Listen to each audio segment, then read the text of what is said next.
Versículo 20: Eis que estou à porta e bato. Se alguém ouvir a minha voz e me abrir a porta, entrarei em sua casa e cearemos, eu com ele e ele comigo. Tem um colega meu, né, na polícia militar, que ele fala, durante o curso, ele fala assim: não, eu não preciso nem explicar, é autoexplicativo isso aí, né? Então, assim, vou ler mais uma vez: eis que estou à porta e bato. Olha o Senhor falando para nós: eis que estou à porta e bato. Se alguém ouvir a minha voz e eu me abrir a porta, entrarei em sua casa e cearemos, eu com ele e ele comigo. Amados, eu falo para vocês que vocês, ao estarem aqui conosco neste grupo de oração, você ouviu a voz do Senhor. Você ouviu a voz do Senhor. Você abriu a porta do Senhor. Você acolheu o Senhor. Agora é o momento. É o momento de nos deleitarmos daquilo que o Senhor tem para nós nessa noite. Por isso eu convido a você a realmente mergulhar, a realmente se entregar ao Senhor nessa noite, porque Ele tem algo espetacular para cada um de nós. Convido a você a cantar com as fechadas. Feche seus olhos e canta. Ore. Basta entrar, Senhor, neste momento. E aonde? No teu coração, mas basta entrar. Eu me abri pra te amar. Não precisa perguntar a Deus. Não precisa perguntar. O que, Senhor? Há um clima todo diferente aqui. Há um clima todo diferente. A mexe e aquece no coração. Vamos só falar assim: coloca a mão no seu coração. Coloca a mão no seu coração.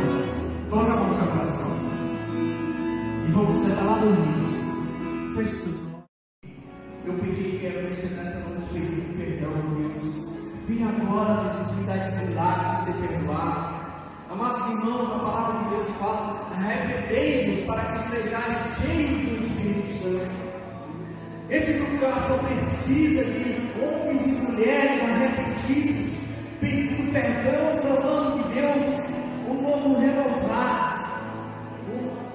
Um homem novo, uma mulher nova transformada.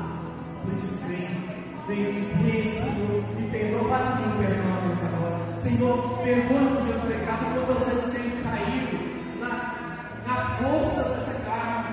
A carne que muitas vezes deseja algo que não é do teu agrado, Deus. Que pratica algo que não é do teu agrado, Senhor. Mas nesse noite eu reconheço que sou fraco. Salvação para nós mesmos, porque vem ao encontro das nossas necessidades como filho, como filhas. E como eu disse para você, eu gostaria que você focasse muito nesse título: Jesus, servo de Deus. Jesus como servo de Deus. Um servo que foi profetizado desde muitos tempos pelos profetas. Um servo que veio anunciar a boa nova. O céu veio ao nosso encontro, amados. Olha que coisa mais linda.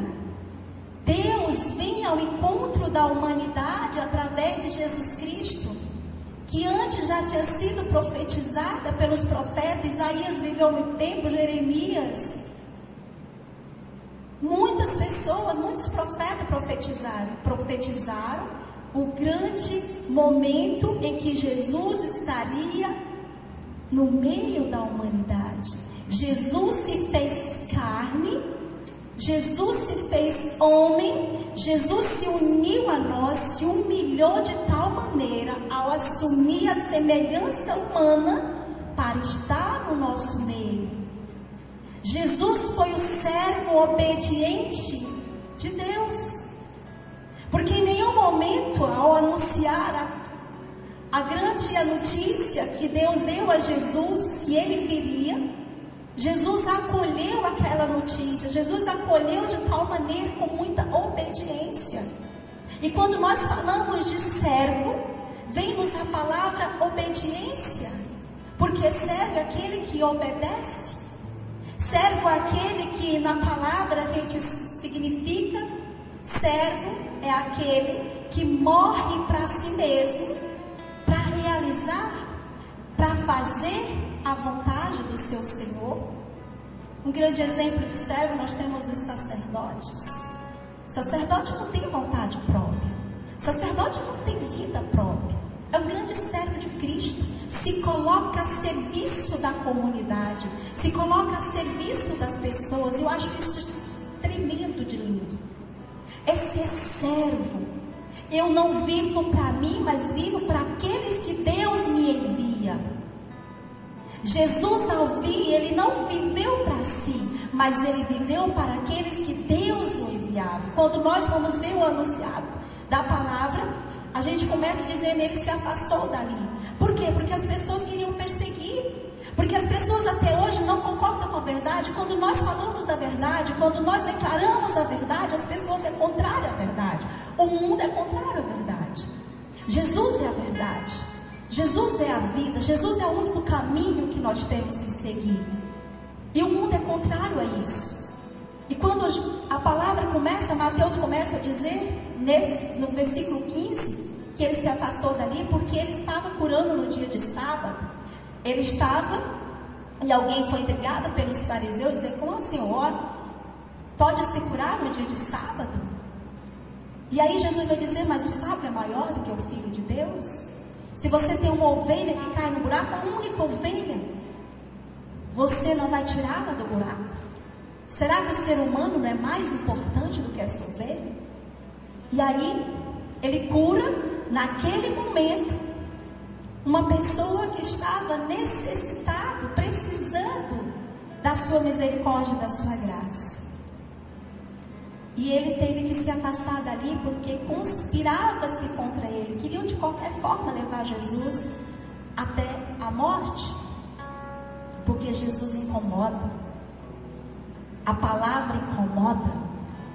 Incomoda o mundo. É contrário às coisas mundanas.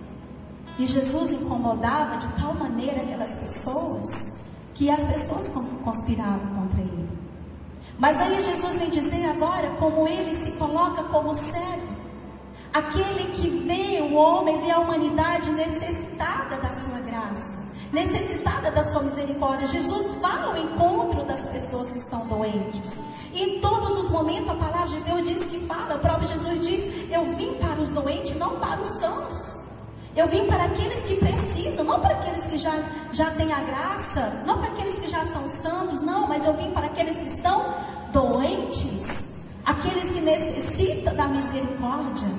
E Jesus veio para servir. Jesus se colocou a serviço, mesmo diante daquele momento em que as pessoas conspiravam contra ele. Jesus em nenhum momento se deixou abalar pelo aquilo que o incomodavam, pelas pessoas que o incomodavam de tal maneira, tentando matá-lo, tentando tirar o foco do sentido que ele veio. E é esse Senhor, é para esse Salvador que nós servimos. E é esse Salvador, é esse Senhor que nós esperamos. É para esse Jesus que nós servimos. É esse homem que é referencial para nós filhos de Deus, cristãos, autênticos, e que acreditamos que existe uma esperança. Em Jesus existe uma esperança. E a palavra de Deus vem dizer que Ele é esperança para os pagãos, para os pecadores. E quando a gente vai pensar o que significa a palavra esperança, no sentido masculino da palavra, esperança é um sentimento de quem vê algo possível a se realizar, de quem acredita, de quem tem fé. Esperança nada mais é do que esse esperar, confiar e acreditar de que aquilo que eu desejo vai se concretizar. E a esperança dos fariseus, a esperança dos pecadores, é a salvação em Jesus Cristo. Eu posso isso, Zezé? Pode, porque já nos foi dado. gratuitamente. Nós podemos deliciar da graça de Deus porque já foi derramada sobre nós. Essa graça já foi nos dada gratuitamente. Tudo que Jesus falou, tudo que Jesus viveu, tudo que Jesus deixou para nós é a nossa herança, é a nossa riqueza. Tudo que nós temos hoje, tudo que já foi falado, como o próprio Cristo diz. Ou seja, é a nossa herança, a palavra de Deus é aquilo que nós nos apegamos, é onde nós acreditamos. É um homem que se coloca a serviço da humanidade. E esse final de semana, a Renovação Carismática viveu um momento de graça através do Congresso Estadual da Renovação Carismática, né? Muitas pessoas não podem estar lá, mas nós participamos online. E no último momento, no domingo, na pregação do nosso coordenador estadual, ele dizia, e aquilo como mexeu comigo, né? Eu achei tremendo aquele homem como servo. Ele se colocava diante das pessoas e dizia: olha, nós estamos aqui hoje como servo. Nós somos para vocês, não é a renovação que é para nós, não é o povo que é para nós, não é o povo que tem que nos servir, mas nós é que temos que servir vocês. Eu sou o servo mais fiel, o servo obediente de vocês, e eu me submeto aqui a vocês. E ele dizia assim: eu não admito outro pensamento que não seja esse, de ser servo, de se humilhar, de ser servo. E eu dizia: meu Deus, que palavra providente é essa? Servo, Jesus, o servo de Deus. E o próprio coordenador, final de semana, viveu isso e nos fez vivenciar isso. E se você percebeu as palavras dele, como me tocou naquele momento aquela palavra, porque é isso que a humanidade precisa, é isso que nós precisamos, de pessoas que se colocam ao dispor do outro, a cuidar do outro, a amar o outro, a estar com o outro. As pessoas se distanciaram muito, e quando nós nos aproximamos do outro, quando nós olhamos para o outro como ser vivo, cristão, como filho de Deus, nós olhamos com misericórdia, amados. E quando nós olhamos com misericórdia, nós estamos imitando aquele que é o referencial nosso, que é Jesus. E quando ele disse aquilo: eu não admito outro pensamento que não seja esse, de se humilhar, de se colocar a serviço, de estar a serviço do outro, eu disse: está aí um grande homem de Deus. Deus não escolhe nada mais, nada menos do que aquele para o tempo dele. E esse era o tempo de Deus, onde Deus se coloca uma pessoa como o próprio referencial de Jesus. Aquele homem que se colocou com muita humildade a trabalhar, a servir o outro. E ele viveu a própria palavra. Nós vivemos esse final de semana como vivenciamos o título que foi da Renovação Carismática, a palavra que estava estampada em todos os banners. Qual era? Jesus é o? Jesus é o? Jesus é o? Jesus é o Senhor. Jesus é o Senhor, amado. Nós estamos falando sobre isso agora. De Jesus como servo de Deus. Jesus como aquele Senhor que se humilha, que se coloca a serviço do outro, aquele que olha, aquele que vai curar, transgredindo a lei do tempo, daquele tempo. Porque Jesus transgrediu, porque aquele tempo era proibido fazer curas nos sábados. Mas a Jesus vem dizer: poxa, é proibido eu, Senhor, o homem, ser maior do que o sábado? Ele coloca ali para todo mundo já refletir e nós pensarmos. Ele como Senhor, como Deus Todo-Poderoso, Ele vem naquele momento ao encontro da necessidade do povo de Deus. Ele cura no sábado, transgredindo a lei, porque o homem é mais do que o sábado. Jesus é o Senhor, Jesus é o servo de Deus, como Senhor, como Deus. Jesus não é aquele arrogante que muitas vezes pessoas que entram na igreja batendo no peito, aquele que se veste bem, aquele que está lá e que se a pessoa, qualquer uma pessoa bem humildezinha sentar perto dele, é capaz dele sair e sentar em outro banco. Não, Jesus não é esse Senhor. Jesus é o Senhor que a palavra vem dizer para nós, o servo. O servo que se coloca à necessidade do outro. O servo que vem ao encontro dos menos favorecidos. O servo que vai curar o leproso. O servo que vai dar comida para quem tem fome. O servo que olha uma pessoa, que olha uma prostituta e não a condena apontando o dedo. Não, mas Jesus toca na prostituta. Jesus ama a prostituta. Jesus é aquele que veio como referencial nos ensinar muito. Jesus é aquele que passava e por onde ele passava, ele não precisava pregar em praças públicas, porque só o olhar do Senhor e só a presença do Senhor já era uma pregação. Só a manifestação da misericórdia, da graça do Senhor já era a pregação. O simples olhar de Jesus, o encontro do olhar do Senhor curava. E é por isso que muitas vezes eu digo para você, e eu falava ali no pé do Santíssimo: Senhor, não permita que meu olhar desvie do seu. Mas eu fixei o seu olhar no Senhor. Porque quando nós olhamos Jesus, e quando nós deixamos o encontro dos nossos olhares chegar, nós somos curados, nós somos libertos. Às vezes o Senhor dispensa muitas palavras, às vezes nós precisamos daquele silêncio, mas o silêncio é sinal de cura, porque o olhar diz tudo para nós. E essa pandemia, o que nós sorrimos foi pelo olhar. Nós falamos pelo olhar, porque nos tamparam a boca.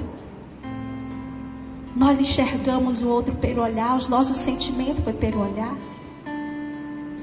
Nós olhamos o outro, nós enxergamos o outro. Meu amado, eu te convido para encerrarmos esse momento, essa pregação, eu te convido a você levar para casa essa palavra no seu coração, mas acima de tudo você viver. Jesus, servo de Deus. A você desejar ser servo do Senhor. Você ouve muito isso, a palavra servo na renovação carismática. O servo é aquele que faz a vontade do seu Senhor. Servo é aquele que não quer a sua vontade, que morre para a sua vontade, para os seus desejos. Porque a alegria de um servo é fazer o seu Senhor feliz. Que nós possamos pedir essa graça de nos colocarmos como servos, de servir o outro e sermos como Jesus, aquele que é referencial para nós. Se Jesus, que é o Senhor, que é o Cristo Rei, nos ensina, por que não fazermos? E por que não sermos dóceis aos seus ensinamentos? Esperar, confiar e acreditar de que é possível ser isso, viver isso na nossa vida. Essa é a esperança. Acreditar, confiar de que é possível realizar os desejos do nosso coração. E o que o Senhor realize todos os desejos do nosso coração mais íntimo, mas que o seu desejo mais íntimo, meu amado, mais íntimo, seja ser servo do Senhor. Se colocar como um servo do Senhor. Contemplar o céu que vem ao nosso encontro, o encontro do nosso coração. Eis que estou à porta e bato. Aquele que abrir vai cear comigo e eu com ele. Que nós possamos, nessa docilidade do Espírito, entender o significado dessa palavra, servo de Deus, assim como Jesus, referência como sacerdote, referencial como Jesus, referencial como os santos da tua igreja, para que nós possamos amadurecer nossa fé e caminhar na experiência, na convivência, através do Espírito Santo nos concede. Eu convido você a fechar os seus olhos um minuto. Através das orações, da súplica, a palavra dele fala: pedi e recebereis. Mateus 7,7 fala: pedi e receberei, batei a porta e abre-se-vos-á. Então pedi, peça com a sua oração. Solta a sua voz agora. Vem, Espírito Santo. Vem, Espírito Santo, porque sozinho eu não consigo. Vem, Espírito Santo, porque só o Senhor me dá as palavras certas, me dá a oração certa, me dá todo o clamor correto, Deus. É com a tua força, Espírito Santo, Deus, que eu saberei muitas vezes pedir como convém.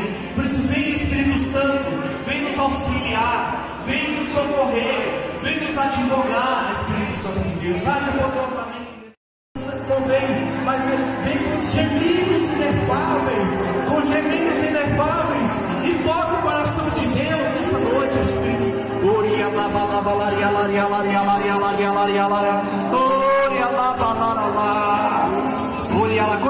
Continue, não pare.